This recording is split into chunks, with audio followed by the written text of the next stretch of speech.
Hello বন্ধুরা, আজকে দেখাবো ঘরোয়া পদ্ধতিতে আমসত্ত্ব। প্রথমে কড়াইয়ে জল গরম করতে হবে।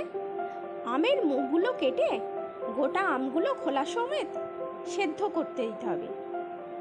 সেদ্ধ হয়ে গেলে আমগুলো মাড়ি বার করে তাতে পরিমাণ মতো চিনি আর নুন দিয়ে ভালো করে মেখে নিতে হবে। মাখার পর একটা থালার মধ্যে সামান্য পরিমাণ মতো সর্ষের তেল মাখিয়ে রোদে কিছুক্ষণ রাখার পর আবার তাতে সামান্য সর্ষের তেল মাখিয়ে ওই আমের মাড়িটা তাতে অল্প দিয়ে ভালো করে চাড়িয়ে রোদে শুকনো করতে হবে। তারপর শুকনো হয়ে গেলেই আমসত্ত্ব একদম রেডি খাওয়ার জন্য। ভালো লাগলে চ্যানেলটা প্লিজ সাবস্ক্রাইব করবেন।